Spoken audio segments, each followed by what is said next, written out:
بسم اللہ الرحمن الرحیم۔ السلام علیکم ورحمۃ اللہ وبرکاتہ۔ ناظرین کرام، آپ دیکھ رہے ہیں پروگرام بات چیت اور میں ہوں آپ کا ہوسٹ عبید الرحمن شفیق۔ جیسے کہ ناظرین کرام آپ بخوبی جانتے ہیں کہ پروگرام بات چیت میں ہماری کوشش ہوتی ہے کہ معاشرے میں بسنے والے ہر ایک انسان کو اس کے معاشرتی کردار سے واقف کروا سکے کہ کس طرح وہ معاشرے کی ترقی میں، معاشرے کی اصلاح میں اپنا ذاتی اور پرسنل کردار ادا کر سکتا ہے۔ اسی سلسلے کی ایک کڑی اور آج کا ہمارا پروگرام، آج کے ہمارے ہارڈ کور 3 ٹاپک ہیں۔ سب سے پہلے ہم بات کریں گے جو موجودہ کشیدگی چل رہی ہے پاکستان اور بھارت کی، تو بھارت میں امن کیسے ممکن ہو سکتا ہے؟ کیا کشمیر میں بھارت کی ریاستی جارحیت اور ریاستی دہشت گردی کے باوجود بھارت کے اندر امن ممکن ہو سکتا ہے؟ اور اس طرح جو مودی کے اقتدار کی ہوس ہے وہ نہ صرف کشمیر کو اپنی لپیٹ میں لے رہی ہے بلکہ اس کے ساتھ ساتھ جو انہوں نے بویا ہے اب ان کو بھارت کے اندر وہ کاٹنا پڑ رہا ہے، اور مودی کے اقتدار کی ہوس نہ جانے کتنے ہی مزید بھارتیوں کے جان کی وجہ بنے گی۔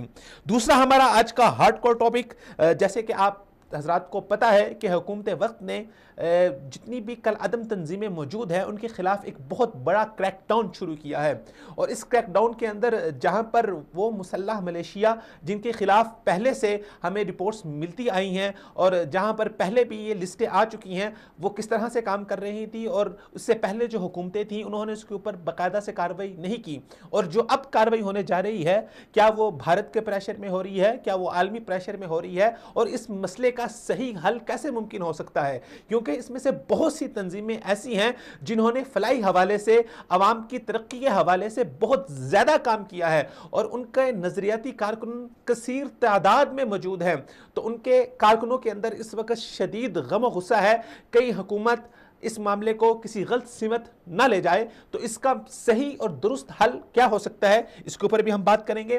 اور آج کا ہمارا آخری ہارڈ کور ٹاپک وہ ہے، جیسے کہ آپ جانتے ہیں کہ کل 8 مارچ کو عالمی یوم خواتین منایا گیا، تو حقوق نساء کے اوپر بات کریں گے اور اسلام نے خواتین کو کیا حقوق دیے ہیں اس حوالے سے بھی بات کریں گے، اور ہم اپنے پاکستانی معاشرے کے اندر یہ جو فیمنزم کا ناسور بہت تیزی سے پھیل رہا ہے اور عام سادہ لوگ خواتین اس فیمنزم کے دجل کے اندر آ رہی ہیں، اس کے اوپر بھی بات کریں گے کہ کیا جو اسلام نے خواتین کو حقوق دیے ہیں، جو اسلام نے خواتین کو آزادی دی ہے، کیا وہ ہمارے لیے کافی نہیں ہے، یا ہمیں جو مغرب کی خود ساختہ آزادی ہے اور جو مغرب کی مادر پدر آزاد آزادی ہے، کیا ہمیں اس آزادی کی ضرورت ہے، اور کیا اس آزادی کی وجہ سے ہم کامیابی کی سیڑھی چڑھ سکتے ہیں، یا وہ آزادی ہمیں تنزلی کی جانب لے جائے گی؟ یہ ہمارے آج کے ہارڈ کور ٹاپکس ہیں، ان کے اوپر ہم آج بات کریں گے۔ ناظرین کرام چلتے ہیں ہم اپنے پہلے ٹاپک کی طرف اور بات کرتے ہیں کشمیر کے حوالے سے۔ پاک بھارت کشیدگی ہوئی، بہت زیادہ مسئلہ ہوا، حتیٰ کہ یہاں تک نوبت آ پہنچی کہ پاکستان اور بھارت ایک جنگ کے دھانے پہ آ کھڑے۔ بھارت نے پاکستان کی کنٹرول لائن کی خلاف ورزی کی، بھارت نے اپنے طیارے پاکستان کے اندر اس نے داخل کیے، جواب کے اندر پاکستان نے بھی اپنے طیارے بھارت کے اندر داخل کیے اور بھارت کو منہ توڑ جواب دیا، اور بھارت کو یہ بتایا کہ اگر اس نے کوئی غیر ذمہ دارانہ اقدام کیا تو پاکستان نہ صرف اس کا منہ توڑ جواب دے گا بلکہ اس کا بہت بڑا خمیازہ بھارت کو بھگتنا پڑے گا۔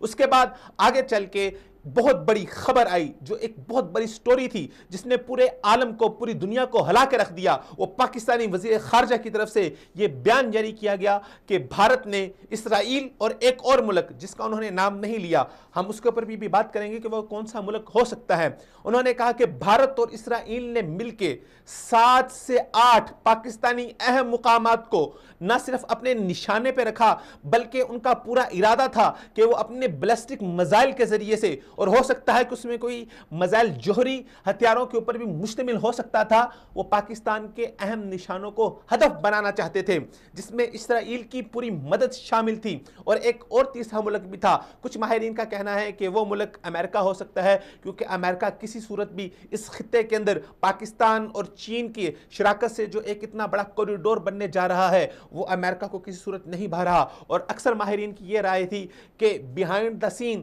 جو ہمیشہ سے پاکستان کا اپنے آپ کو دوست کہنے والا ملک، جس نے اس کشیدگی کے دوران بھی جب ایک طرف سے بھارت پاکستان کو تھریٹ کر رہا تھا تو دوسری طرف ایران نے اپنے جنگی جہاز پاکستان کے بارڈر کے اوپر لا کے کھڑے کر دیے، تو ایک طرف سے